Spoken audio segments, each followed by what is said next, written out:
in, I'm gonna throw it 2, 1, and I'm gonna come over the top.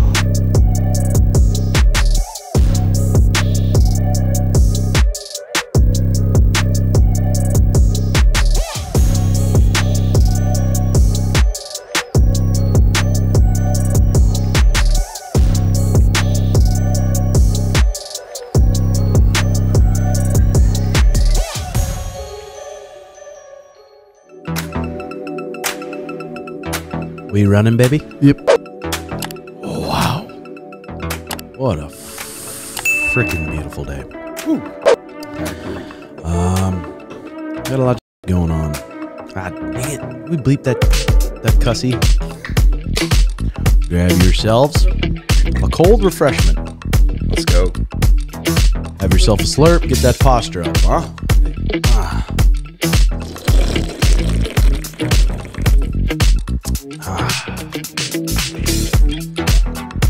Wow. Call me homeowner Welch. All right, thank you very much there, Gloria Tells. That's Funky Jams by Gloria Tells. Beautiful song. Okay, we're here with my longtime brother. Actually, let's cover some of this. We're here with my longtime brother, Kyle Hanan. He is the owner and CEO of the Recharge Center. So that's been pumping now. But we'll get to that stuff in a little bit. What's been going on? There's been a lot going on lately. We'll cover the Aljo stuff. Aljo's been going off on Twitter about how Sean hasn't, it's all about prize fighting, and Sean hasn't fought in October, since October, and he's fought 3 times in the year, and he's saying it's all about prize fighting, it's all about the money. I'd be curious to see who made more money in that year. Yeah, Aljo fought 3 times. But Sugar's got, he's got brand deals that are bigger than you think. And his merch goes a lot harder than you think, and it's making some serious cheddar. So if Sean's making more cheddar than Aljo in those months, and he's all about the money, then who's really the smarter one? I don't know. But one thing I do know is the UFC knows what they're doing. For some reason, everyone hates seeing people win and take off and get this like sort of hype. People hate seeing it. So they want you to just lose. They want you to lose, maybe because who knows why. But the UFC knows what they're doing. Look what they did. Look what they did. And look how big of a star Sean is. He's a huge star. So the UFC's doing something right. Aljo's even said in the past, he's like, I'm copying whatever Sugar's doing. I'm copying whatever Sugar's doing. So, I don't know. We'll see here. So yeah, got that house. It's weird at owning your own house. It's like, all right, time to turn into a man. I got to do all my shit now. It's weird. It's weird. But Kyle, how's the Recharge Center going? It's growing a ton. I remember not long ago we were at the other gym and you guys were kind of scared to take the leap, scared to rent out this place and just not sure how it's going to go. And I really wasn't sure either, but I knew all of our community is going to support any business that opens, and now it's opened up, and now you guys are looking to expand, and it's going crazy, huh? I can't even believe it. Yeah, it was last year in March, and I'd been sitting, this entire complex was pretty much empty except for a gym and maybe one other spot here, and sitting in Sean Fairchild's Art of Recovery, kind of looking around and soaking up and healing in his beautiful spot. I kept looking over at an open spot where the Recharge Center is now. At that time, I had just been dropped from my specialized cancer care of 7 years, and my doctor had said, hey, if you don't go to this it was kind of a risky trial, 6 to 8 months in Texas, MD Anderson, you're not gonna make it. She was adamant, she was angry. You're gonna die if you don't. So I said, I'm not gonna do it. I've been through a few bone marrow transplants, and make a long story short, they dropped me. So I was just kind of sitting there. Ara and I were working at our jobs in a adult disability company.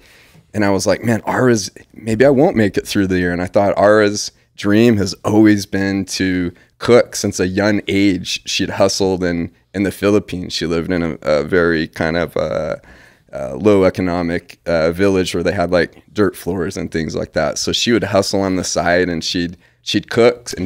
So she was from the Philippines, you said? That's correct, yeah. She was from the Philippines. I was talking to my buddy Ryan Kramer. He's the one who helped me out with the loan. Good and he was talking about his girlfriend and how she literally has not really an education.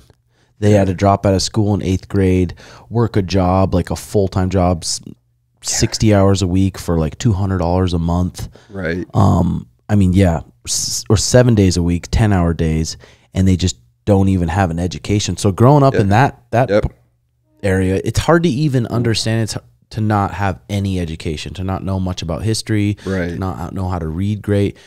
It's hard to even think of what that would be like. So Ara was grown in something like that, huh? Yeah, exactly right. And when she took it exactly the same thing. She'd take a job and she tells me she'd have to walk an hour to the bus, get on the bus, go to work in a factory, work all day, come home at night. And then on the side, in the evenings or at work, she would sell and hustle and cook stuff. It was always her dream. She would cook, use shells and different things. They lived by the beach and pretend she was, using a kitchen and cooking stuff. So I was like, man, that's her dream.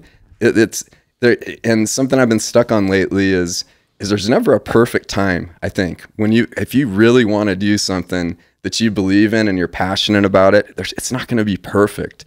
And I really advise anybody that's feeling that they're just kind of frustrated and maybe not, they're not exactly happy in their job or whatever's going on. There's never going to be a perfect time. And when you're passionate and you built up a skill, Ara built up that skill in the food. We had the product. I've had experience in business and going through this cancer stuff. I kind of learned and grew there. So we decided to take that risk. And man, with one benefit we've had is the assistance of the community. And I mean, you telling me somewhere in there, I think I had said to you, man, I'm a little concerned as we were growing. We had kind of a rough month. And I was like, if I go, shoot, what's going to happen to Ara? Because eventually we left our jobs and this is our only job now. And you said to me, man, we got you. We got you. If anything happens to you, and that, man, that just hit me in the heart. And just the learning from you guys, from you, Sean, and watching how you've led this community, how you've led the business and the fight game, kind of studying the UFC, but you just talked about the organization. What a beautiful organization. What an awesome dude Dana White is. I mean, they take a lot of flack in a lot of areas, but they've continued to rise up and just build this beautiful sport. And myself battling cancer, to be able to come alongside this group of people that are fighting as well. There's so many similarities and fighting against obstacles, fighting for your health, things like that. It's just been beautiful. Yeah, I mean, it's a whole nother level of what you're dealing with. So how many years has it been to where you're like, if you've been around, I mean, when did you find out you had cancer, like terminal cancer? Terminal cancer was about 6 years ago. So I've been battling cancer since 11 years. At the very beginning, they told me basically that I was a terminal cancer patient, that I had 6 months to live without chemo and 12 months with chemo. However, we got through that first part, so that kind of took me out of the terminal status. When you do a bone marrow transplant, which is it's a whole nother culture, and it could go down that road for a while, but bone marrow transplants are an insane process. It's like getting your entire system, your blood type changes, all of your body organs transplanted at once. You have to learn to walk and talk again. But after you do a bone marrow transplant in a blood cancer, if you fail, it's called an allogenic bone marrow transplant. If you fail that transplant, then you're considered terminal because there's no known cure for that. When there's not a cure that they have, we've been doing stuff to keep me alive, but when there's not a cure, then you're considered terminal. That's been about 6 years. Yeah, so 6 years, I mean, on the brim of death. So on the brim of death for 6 years, anyone who's going through something like that's going to have like a lot of wisdom, for real wisdom. And it stuck out to me. Kevin, who helps me with my newsletter, he said, is there a story of a fighter or student you've coached that faced some significant obstacles in the beginning, but found a way to persevere who they are now? And I've had a bunch of students like that, but it's so weird with someone. And then, no, this was the next one. Would like to hear your perspective on this topic, happiness and passion. Do you think people can develop happiness and passion in anything they do, or does real happiness come from finding what you like than doing something in that field? It's just weird when something traumatic happens to someone. It seems like that person later on is more happy than they were before sometimes. I agree. I don't even understand understand exactly why that might be, but I think it definitely, in some ways, if you have some immaturities, and I think even when I was diagnosed, let's see, I was like 35, I still had some immaturities and definitely some ego things to deal with, and that stuff will shake that out fast. You know what I mean? That'll grow you up, and so to go through these things and battle, and your whole perspective changes. Everything becomes a life and death sort of situation, and you just have to sort of learn to live with that. And I think with that, you're not going to live very long if you're this, you know, a negative mindset, a victim mentality, because it's so incredibly unhealthy. So if you're in a situation where it happens usually once every month or two, where I get myself in a jam, my body gets out of whack, and I either got to go into the hospital or I got to just drop everything and just kind of battle. And when you're forced to do that, the littlest stresses can take you down a channel closer to death. So you learn real fast, hey, if I want to live, I better start keeping a good attitude. I better be optimistic. I better tap into those things. Let me try this. Oh, this made me stressed out. This made me feel a little bit better and didn't stress me out. I'm going to go that route. Yeah, and even sometimes when you're on your chemo treatments or some of your treatments, you come in and you can tell you're out of it, but still probably getting love from the people just helps just get through it a little more. So grateful. Compared to sitting at home and just being fucking in pain. 100%. I just finished radiation. That's a whole crazy process. So there's chemotherapy, which is a class of drugs. There's about 250 chemo medications, and half of them are derived from plants.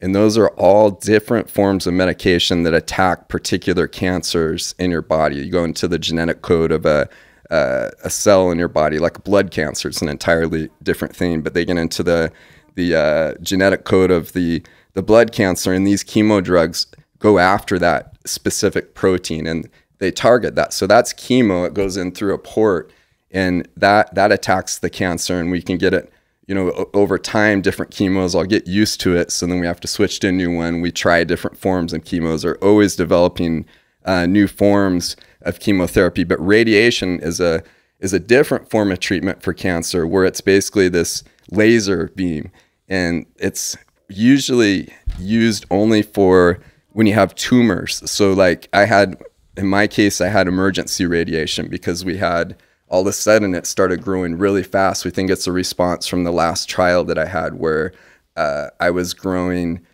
tumor mass probably about a quarter of a centimeter every day. I remember seeing it. I was like, fuck, it was huge. Yeah, it was like a baseball. So it started to get where at nighttime, when inflammation increases, where it gets in your head, and there's a lot of mind things, but it's almost like in jiu-jitsu when you get trapped and you can't breathe. So then your heart starts racing. I was like, crap, do I need to be ready to go to the emergency room? It's hard to swallow. Then it started getting up into my ear and my eye and into my brain a little bit. I was kind of dizzy. What was that swelling? The swelling? Yeah, what was that? That was the tumors. Holy So it was fuck. just the tumors growing. The lymph nodes were just spreading and creating inflammation through that whole chain there. So we knew that if we hit it with chemo, it might take too long. We needed to do something right away. And thank God whoever came up with radiation. Radiation used to be like 30, 40 years ago. If I talk to older people that have gone through it, it used to be a whole body thing. So they put you in this chamber and they'd radiate you. It's just like intense radiation. You hear of radiation from the sun, radiation from a nuclear reactor, and their whole body would, excuse me, there's a radiation effect. But so now they've got it, the technology has increased more and more. I had radiation 9 years ago, and it was more side effects of burns, like second-degree burns, where they radiated to get the tumors under control. This time it was probably half the amount of side effects, but we've whittled this way down. I mean, in 2 weeks, and the radiation is probably one of the hardest things I go through. I really struggle with it. Some people don't as much, but for me, so running this little prop, I thought it might be a good idea. This is what the radiation mask looks like. So they make this plaster mask for you, and they put it on your head and your face so that they can strap you to the table.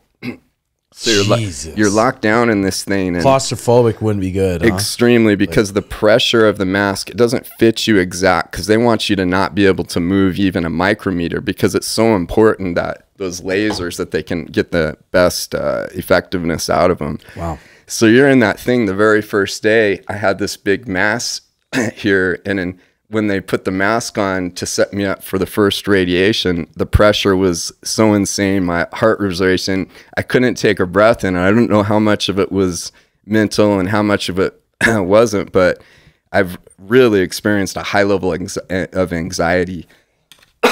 So I had to, they got me out of the thing. It was super embarrassing. They were nice and understanding about it. So I had to start medding up every day. Radiation is an everyday process. So I'd have to take some, Ativan, Xanax type stuff and get in there. But it's going through that. I was talking to Ezra, who's over here today, as he was kind of asking me about how do I train, because I prepare for these things. I knew that this is going to be the hardest thing to get up for every day. I was struggling. I wouldn't sleep at night.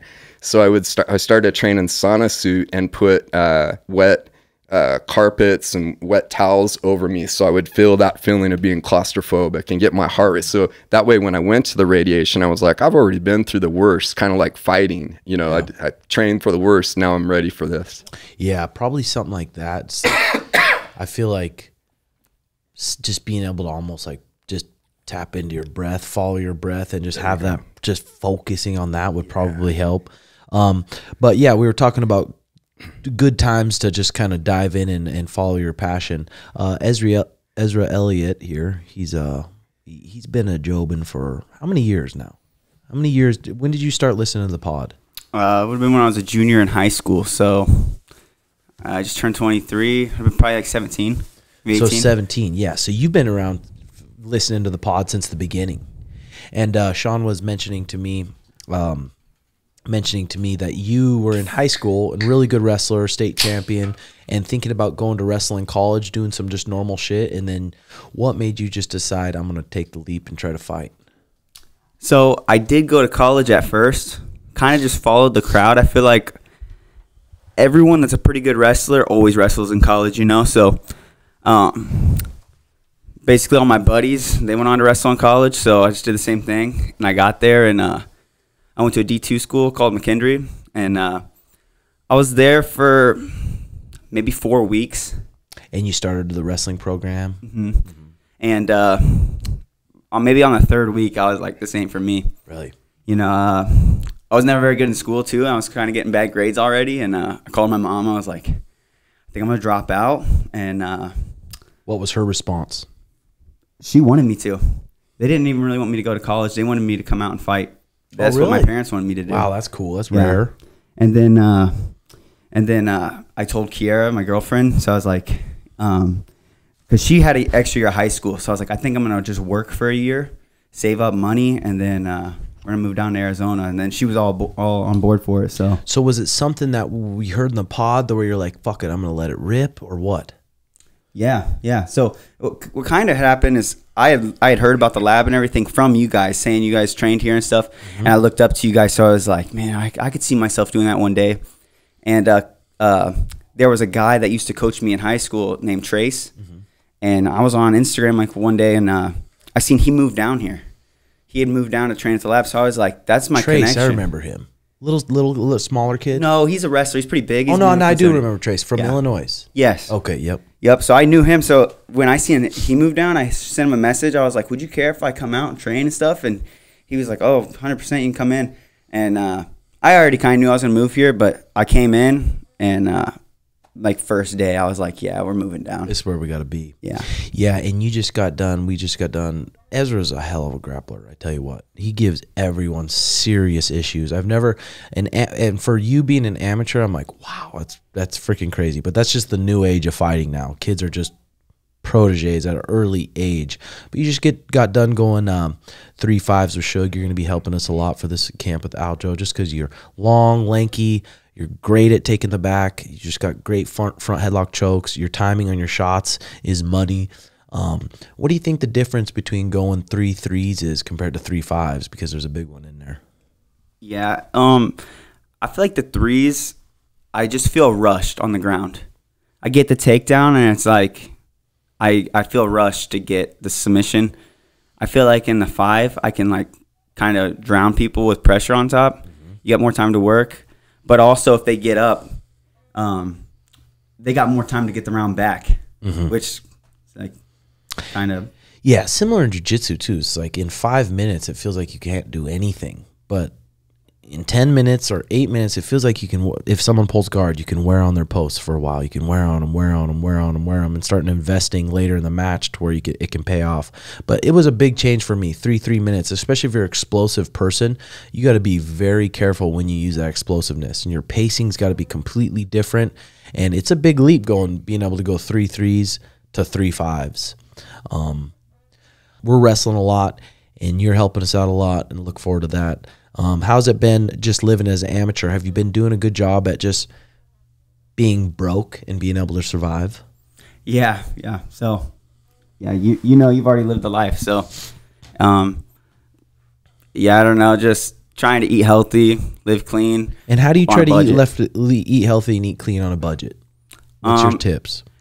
Here's some tips. I think you got to like try to get it on. You got to like actually know when there's deals and stuff. I'll go to like Sprouts on days there's sales and try to get like deals and stuff. And then I don't know. I always see you poking around Sprouts. I mean, when you're cutting weight, I swear to God, that's one of the funnest things to do. Just go to the grocery store and just look at foods, maybe that you can eat after, or find foods that are just low sodium that you can eat now. Yeah, it's like almost like a little fun thing to do, isn't it? Yeah, it's fun. You know what sucks though is whenever you're in fight week and you got to go keto, and then everything with carbs you just can't have, and you're like, oh fuck. Oh, I know.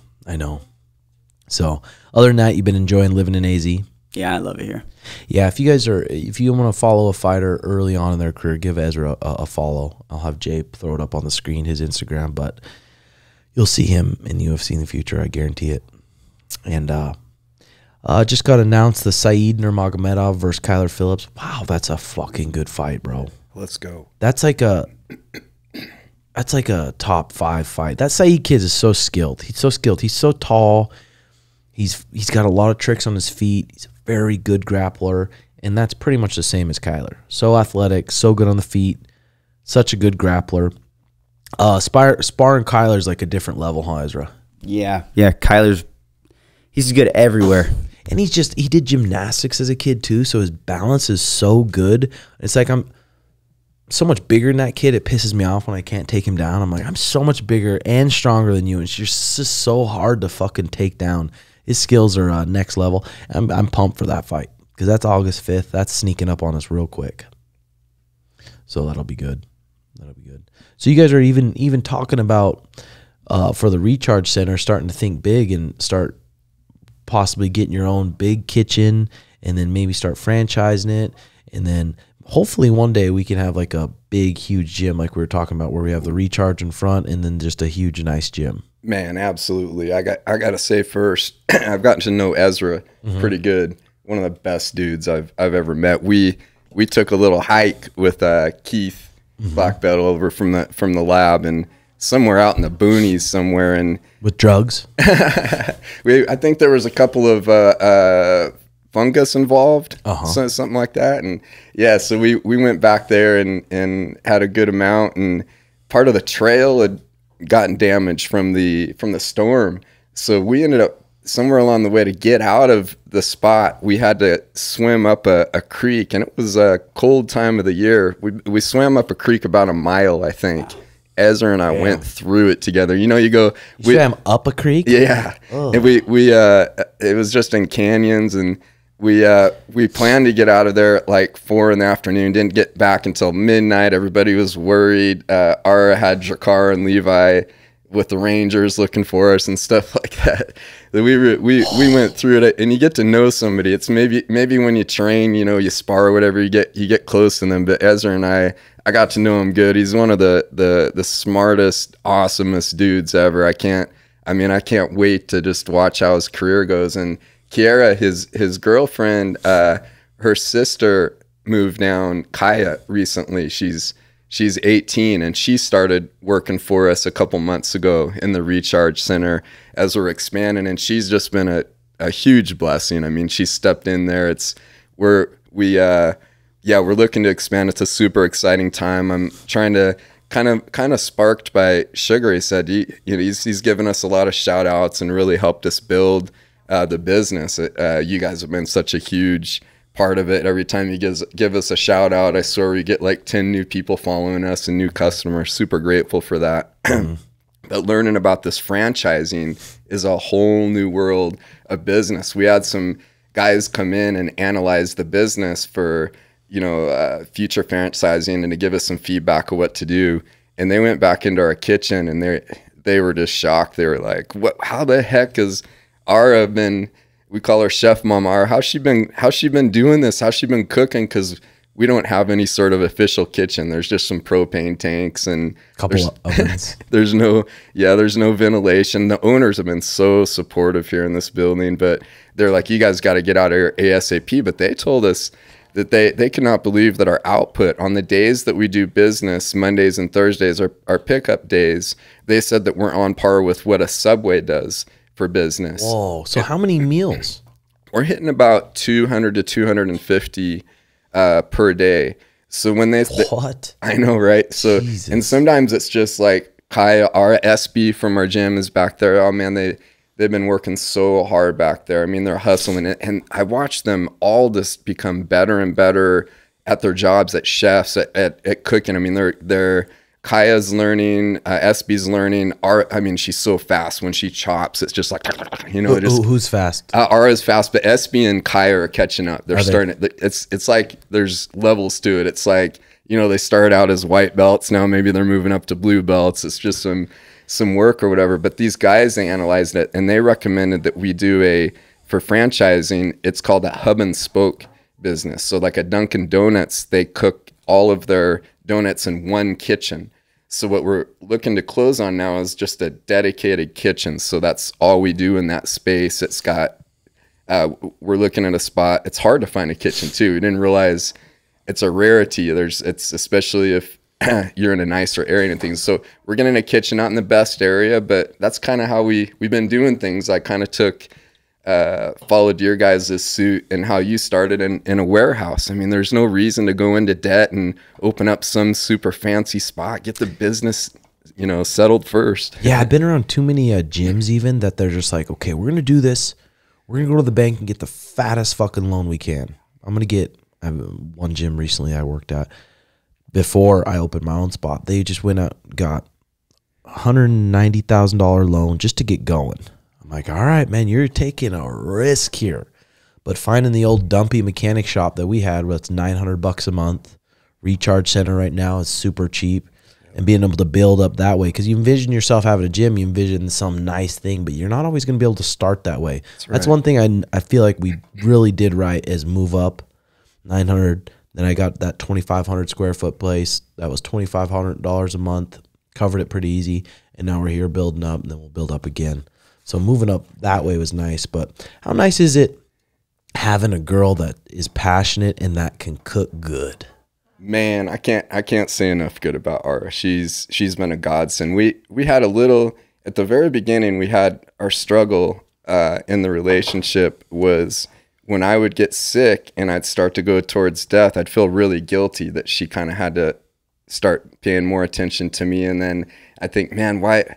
She could do so much better. Why put her through this kind of stuff? Why put her through if I'm gonna die and things like that? So I had sort of a person who mentored me. She was a chaplain, an older lady in the hospital, and she'd been some of the people that have been in the hospital that work in that field. They have so much wisdom because they've counseled the worst imaginable situations you could think of. People going in to have a baby and everything's great. Then all of a sudden you have to make a decision. Is the baby going to live? Is the mom going to live? Just the worst tragedies and stuff. So we kind of were like just getting in a tough spot in the relationship. So I asked her if she'd kind of talk to us, and having that third perspective sometimes with somebody you can trust, somebody to just kind of listen and maybe give feedback about ideas, it really helped us. And it turned into something as simple as, hey, when I'm having a really rough day, I do a thumbs down. When I'm having a good day, I do a thumbs up to her. And that I just need to know that, hey, for some reason, Ara chose me to stay with and she loves me. And the loyalty that she has, and I don't know if it's how much of it's a cultural thing or if it's just some people are wired that way, but her level of loyalty is just incredible. I've been in long-term relationships, a couple really long ones before, one that was 14 years, and man, I wish I'd known about the TMS stuff. Yeah, too much sperm. Yeah. So with Ara, she's an incredible woman. I mean, the way that she can cook, the way that she's always there. She's bubbly and nice to be around. Ezra, does Kiara know how to cook? No. No, I'm the one that always ends up cooking at the house. So you know how to cook a little bit. You're learning. Yeah. You're learning. Yeah, that's how Mariah and I were. When we first met, I think I was 19 years old, and I knew how to make spaghetti. She knew how to make a couple things. Her mom's really good at cooking too. But now I swear she's probably, if I had to give Mariah a belt ranking system, I don't know, but she's probably like a 3-4 stripe purple belt, probably. Like really good cook. Finds the best ingredients possible, starts whipping stuff up together. And that, for me, I'm like, that's probably my favorite things about life, is just eating good quality fucking food. I've always been really just pumped about good ass food. I'm going to say she's a black belt. I'm going to say officially from the TRC as a CAO, if she's a black. I think there's a difference. You can be a really good chef, and I think there's a difference between being a chef and being able to make a couple of meals versus being a chef and cranking out like 200 meals. That's a whole nother, it's a whole nother skill level and stuff. And some people, like, there was one day last year, Ara got bit by a black widow and had to be in the hospital, and we were like, oh crap, who's gonna cook? And we didn't really tell anybody, but Ara kind of gave me the instructions over speakerphone, and I cooked the food. And was that the week everyone was puking? No, yeah, I think so. But they still our sales, for some reason, it almost didn't rebound after that. But no, it took me forever, and I just know that I don't like to do that. That's not my passion to cook for a lot of people. You know what I mean? Yeah, I mean, same. When I'm whipping up a couple steaks, or I'm making some coffee, or and then I want to have some people over and have to do it for them, it's a whole different thing cooking that quality shit in bulk. But those cooks they don't even have to think about measurements. They know how thyme tastes. They know how curcumin tastes. They know how all paprika, all this stuff, and they can put that in, and they're just an expert with the spices. Those are the guys that I think are more like black belt level maybe, and that can cook stuff in so many different ways. Where in Phoenix, what's one of your favorite places to eat? Do you guys go out much, Ezra, or not too much? We don't go out that much, but there's a dessert spot we hit after my fight, and it was nice. It's called Novel. It's like an ice cream spot. Oh, it's good. They got like donut, like it's like a Krispy Kreme donut or ice cream in the middle, and then another Krispy Kreme, like a sandwich. It's really good. Oh, that was good. Yeah, last weekend, Ezra fought LFA and marched right at the kid, double-legged him, body-locked him, took his back. Actually, almost took his back. Then he's on top, half guard, kid sat up, and then Dars choked him pretty easily and flawlessly. So now next is Ezra's pro debut, right? I think so, yeah. Yeah, I mean, I don't know why it wouldn't be, but that's pretty awesome. So, all right, what else we got going on here? Khamzat Chimaev claims UFC has fight for him, calls out Kamaru Usman. I'm going to squeeze your head off. I want to see that fight. If you had to pick right now, Khamzat versus Kamaru Usman, who would you pick? I'll take Khamzat. Really? Yeah. By what? Probably decision. 5 rounds or 3 rounds?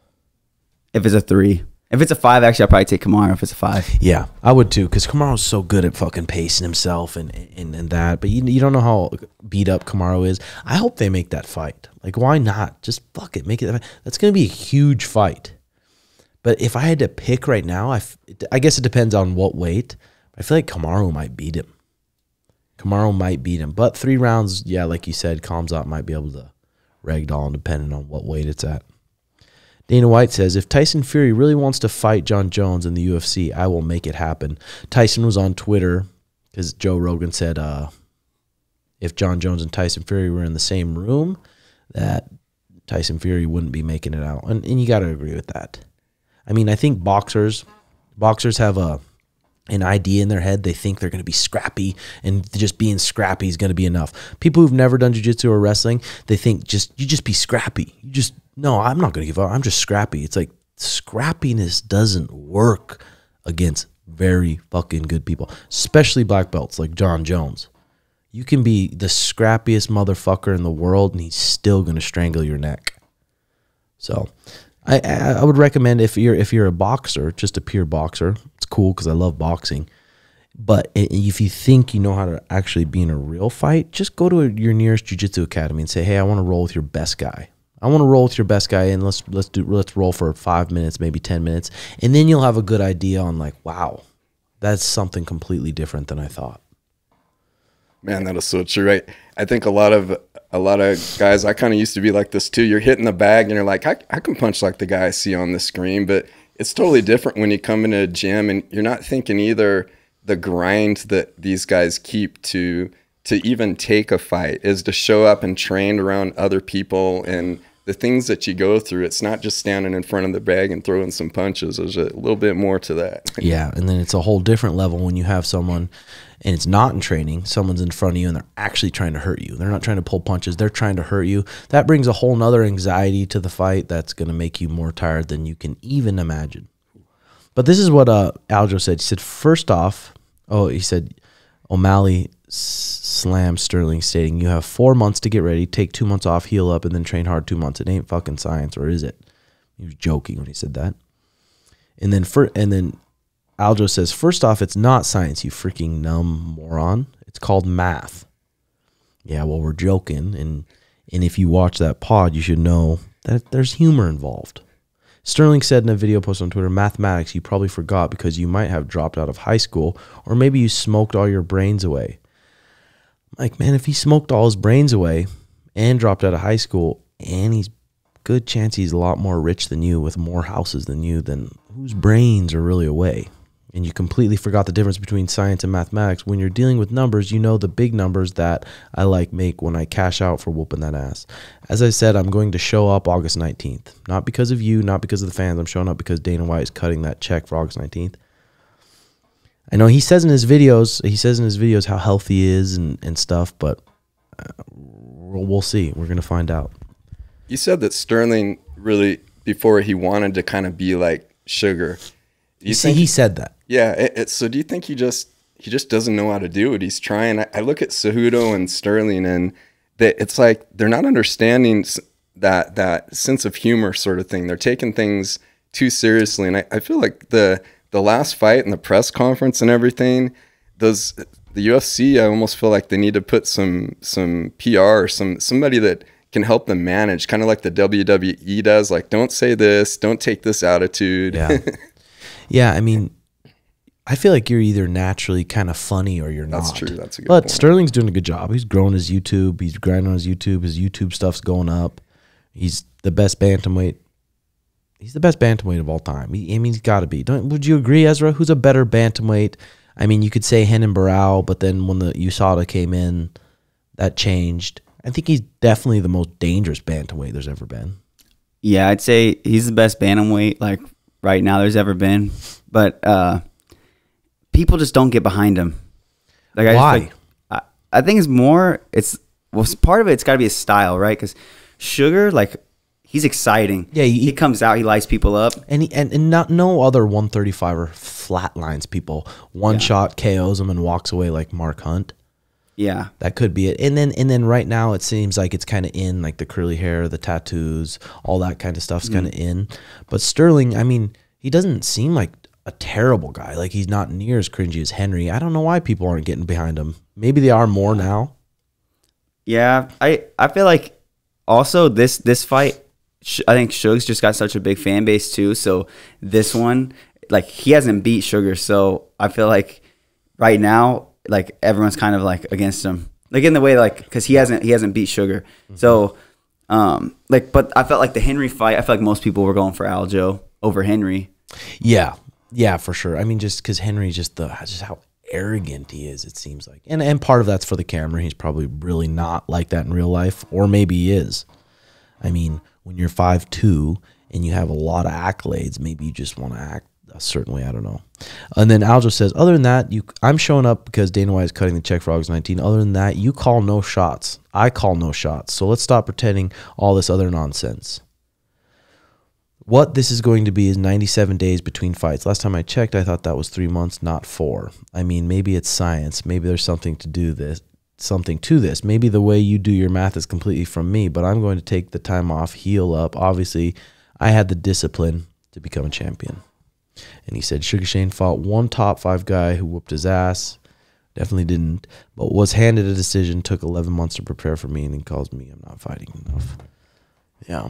I'm gonna say Jan's the best bantamweight of all time. The only thing all time keeping that back, I think, was the failed knee. Imagine if he didn't have that failed illegal knee. What would history be like? I mean, so much of fighting's like that. It would just all be changed for sure. I think the best Jan we ever saw was against Sugar. That was the best skilled bantamweight fight of all time.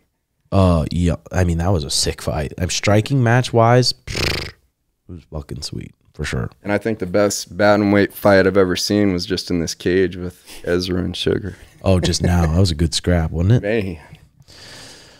All right, what else here? We got Beneil Dariush versus Oliveira. How is it playing out? Hard to say. Probably Beneil, maybe. Fuck, it's hard to say. I don't know. And then Jay sent me some hood fights. Wouldn't mind reviewing some nice hood fights if we can get a screen in here where I can watch it and we can play it on the screen at the same time. And then Andrew Tate tweeted this. What do you guys think about this? When she loves you, she will ask your permission for basically anything. Hey, baby, can I go to the store? Hey, baby, can I watch a movie? Hey, baby, can I play music? What's your thoughts on that? Yeah, I agree. Okay. I do, because, you know, maybe you can ask that, and if I was in that situation, I kind of do that. Ara and I do that with each other, and if the person said no, then maybe an argument breaks out. But it's just kind of, I don't know. Maybe there is a wiring with females where I really feel like that's part of their. I heard Andrew Tate say that females don't like to make decisions, and I think to some extent that's kind of true. When you kind of see it a lot when your girl, you say, where do you want to eat tonight? And they're like, I don't know. You just, that whole thing, there's maybe something there to that. I think he might over magnify some of the things that he's saying, but I think there's definitely some truths to what he's saying there. For sure. What do you think, Ezra? Yeah, I agree. I think girls and guys, like, we're kind of like our nature. We're kind of all like similar. Like, all guys are kind of similar, right? And girls know a lot of things guys do, and then guys know the things girls do. It's like cliche, but it's true. PFL founder Don Davis fires back at Dana White with a corporate comparison. Netflix is not even on our radar screen in terms of competition. That's what a Blockbuster CEO said in 2008. And now Netflix obviously took over, and there's no more Blockbuster. And then Dana said, what PFL is doing makes no sense to me. I know. Well, it just seems like they're taking a risk too. They're taking a risk. It's either going to pay off or it's not. You've seen it with Affliction. All these promotions that are like, we're going to come in and take over, and they lose a lot of fucking money. They don't have a Dana White behind them who's just so smart and makes good business moves. But maybe it will. He could be right. Who knows? They're taking a risk, giving Francis a lot of bread, giving some people a lot of bread. Jake Paul, a lot of bread. How much equity are they giving away to the company? Who knows? Who knows how long it'll last? That's always the scary thing about promotions that just start making big moves. Even like BKFC. I wonder how many pay-per-views Luke Rockhold, Mike Perry did. Who knows? But I heard they paid him a good amount of cheddar. I don't see these other organizations doing things like the UFC. I think the UFC was so smart to make The Ultimate Fighter the reality shows so people can get to know the fighters and get to know their stories and things. The other orgs, they don't seem to really invest in those areas as much. Yeah, a full TV show has to cost so much money to do, but it's true. Yeah, you're right. I mean, Bellator did it with the Fight Master a long time ago. That's right, Spike TV, they did it, and it really didn't take off. I mean, because they have all this footage. You have 6 weeks of footage, probably 20 hours a day, 6 weeks of it, and you have to break it down into 30-minute episodes. So you have to really choose what stories you're going to run with and what stories you're not, and that's kind of a risk flip of the coin right there. Okay, this one says, Poirier sees McGregor finishing Chandler early in their fight. I think he stops Michael Chandler. If Conor McGregor is who he was before the injury and stuff, I think the fight's over in 2 rounds. That's exactly it, though. That's the big question. If he's who he is before the injury. Because snapping your leg like that, I mean, the history of people coming back from that injury isn't very good. But who knows? Maybe Conor was on some of the best sauce, some of the most expensive sauce. That fucking thing could be strong as fuck.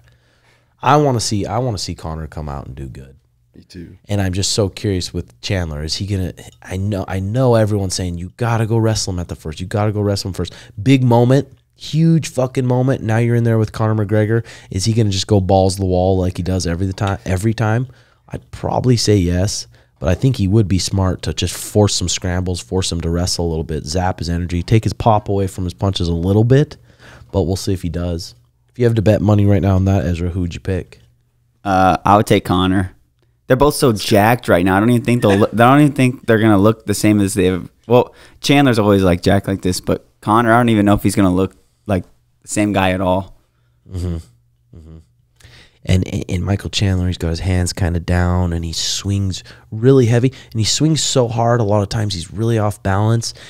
And I mean, Eddie Alvarez did that. He did in every fight. Eddie Alvarez, he does this punch where he jumps and lunges and kind of falls off to the left. And I think Conor knew that and just sniped his chin. And I think that could be something similar to Michael Chandler, where he's just too laser sharp. You get off balance, you overextend yourself on a punch, and he's going to put a 3-piece on you. Hopefully, I mean, I like Michael Chandler too, but I want to see Conor just kind of keep going. Now, wouldn't it be sweet to see Conor versus Leon? Ooh. I could see him just winning this one and then just them running it. I could see it. Calling it. Oh, yeah, for sure. Fuck yeah. Okay, Sterling said, I'm a phone call away, boss. Respectfully, you made a fight the night of the fight without a single word of it mentioned to me or checking on my injuries.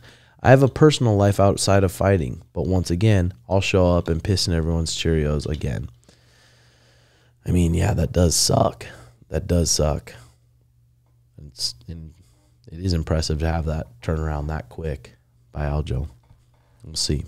And then Dana White on Aljamain Sterling. Well, first of all, I didn't hear what he said, number one. Number two, I'm not the one that went out and said, if my body holds up when I'm fighting, when I'm promoting a fight. If you're not healthy, don't take the fight. We'll have somebody else fight. We'll do someone else for the interim title. Who would they do for the interim title? I said even at the beginning. Oh, I think Dana said Henry. But I said that from the beginning it'd probably be Henry. And Sean's like, no, he's coming off a loss, but it was not really a loss. Split decision. Not going to be Merab. Merab got surgery. Sandhagen, maybe. I would love the Sandhagen fight, and maybe they would make that. Maybe they would cancel the Umar fight and do the Sandhagen fight. Also, the Henry fight would be sweet. Oh, yeah. But I feel like Aljo knows this is going to be a big payday for him, pay-per-view. So even if he is a little banged up, he's going to show up. He's going to show up and think Sugar's going to be a easy fight. So I hope so. I hope he shows up. That's wishful thinking. Yeah. All right, what else you guys got going on? What do you got going on the rest of the day, Kyle? Probably we're working on that kitchen. I've pretty much been between the cancer stuff is just immersed in learning the whole franchising thing, trying to develop new franchisees is building hubs in different locations in the city. Yeah, just putting on the entrepreneur camp's a whole different thing, huh? I know I think about that gym. I'm like franchising and then having different coaches, but I'm like, God, I don't know if it's because I'm small-minded and I need to think bigger, but I just like the person. I like knowing the students' names. I like being here coaching. I don't really, maybe when I'm way older, but I don't really want to just sit at home and see the check come in. But what else am I do? I love coming to the gym, hanging out with the guys, teaching them to fuck people up, making jokes. The camaraderie is probably the funnest part of it for me. And just seeing all of our team get along and have fun, and just at tournaments, everyone showing up and just being there together. For me, that's the sweetest part. What about setting up just a small home gym and then you franchise out everything else? What do you mean? So it's a small home gym where it's just like just be like, you got your people in like 50 or how many? Yeah, maybe 100. 100. And then you got other gyms where you got MMA gym or something. Maybe you got to go visit there every so often, but this is the part that I'm struggling with is for Ara, she's struggling with getting a chef training chefs to step up and do what she's doing. I'm struggling because I'm on the operations side, the business side. I'm struggling with, I got to find somebody else because I'm able to get by with this right now. But when we get busier and I have to go through treatment and things, I'm going to need somebody else to step up and help. But it's so hard to let go of it. And because I love being involved with it, you know what I mean? So trying to find a way that's why I like the idea of franchising. Maybe it's just because I'm stuck on it and learning about it right now, but you set up your own home location, you got your model spot, and then from there, you've got all of your hubs, your extensions of that business. So kind of replicating what you're doing in that home place, but you got other people who you've trained to do just what you did in your gym. Yeah. It'd be pretty cool. I mean, we're in the process of that right now. The gym and my program is so new still. Sure, yeah. There's been gyms that have been, even like the lab. The lab's been around for, I forgot how many years. Crouch said it when I had him on the pod, but it's been around for years. So now their mats, they have a lot of black belts. They have, I think, over 10 maybe. So right now I don't have any brown belts. So we're still early on. I can't wait one day to have a room full of black belts. But we're still it's kind of beautiful to have these hungry young guys in here too. The whole element of building together. That this is a beautiful time, I think, right now. Oh, for sure, for sure. You gotta remind yourself just to be thankful for it. What do you got going on the rest of the day, Ezra? Probably gonna go lift some weights, and then I'm gonna go hike up in Sedona today. You and Kara are gonna go up there? Yeah, I think so. Damn, Sedona's nice, isn't it? Yeah, I love it up there. What about you, Jay? You still in shops for a new rig? Still just kind of looking, trying to see what my Prius options are. Pooped out on you. And what was it that pooped out? It was called the ABS, but it's like one of the major parts of a Prius. And it's going to be kind of pricey to fix, and I didn't know if it was worth it to fix, and then it breaks again. So I don't know. Just kind of trying to weigh out the options, see what I could do. Yeah, get a little rig. So I might be buying a lawnmower here soon. I actually got a guy here at the gym that does landscaping and that stuff. So I'd rather not buy a lawnmower. But yeah, that's my life. When's the last time you mowed a lawn? I used to mow lawns in high school. I used to mow lawns for $20, $30. I had a little company with not even a company. I had probably 5, 6 jobs with my buddy mowing lawns. So that's what every kid should be doing. I think that work ethic, I think you get from working in high school, doing jobs like that and wrestling. I think that's one reason. There's a model right there of why you're so successful now. Just get my fucking ass beaten wrestling for years and years and years. For sure. I mean, wrestling does help you with a good work ethic, doesn't it, Ezra? Was your wrestling team, was it a lot of hard work? Yeah, we worked really hard. That was probably the hardest I've ever worked.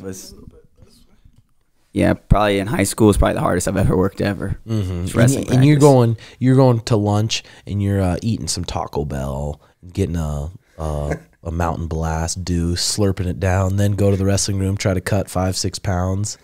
Yeah, you're just weighing stuff, and whatever it weighs, you're like, oh, that's the same thing right there. Yeah.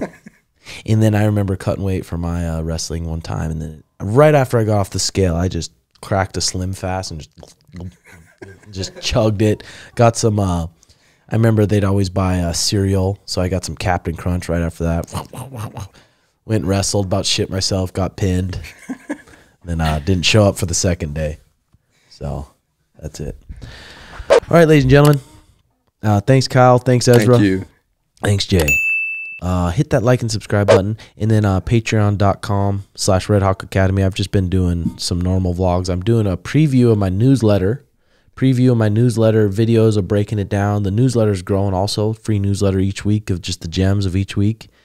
And then, yeah. Hey, that Patreon is awesome. I can't recommend that enough. And you been on there for a minute? Yeah, I've been on there for a minute. There's, I especially feel that you know, you're giving away a lot of wisdom, and we've got an awesome Jobin community developing. Like when I went up to Minnesota, I think I had talked about there's a Jobin up there, Max Yule, who drove me around, just took good care of me. I think it's a real special community, and we're doing something special here. So I recommend supporting the Patreon, supporting, you know, some of the merchandise from Red Hawk and from Sugar, because they're doing stuff. It's not just about the brand and making money. They're doing stuff that's absolutely incredible. I mean, the Recharge Center alone is one testament to that. And then we got that. I'm really excited for next week. We got the sports psychologist coming on. I can't wait. Oh yeah, to Mindset Mike. Yeah. He'll be here next week. My buddy Johnny, he works at the dollar store next door, and he's a character. He came in. I keep fucking it up. He was going to come on today, so maybe I'll have him after Mindset Mike. But Johnny from the dollar store, so you'll hear we'll talk about the life of a manager at the dollar store, and he's a character, so that'll be good. All right, guys. Love you. See you next week. Bye-bye.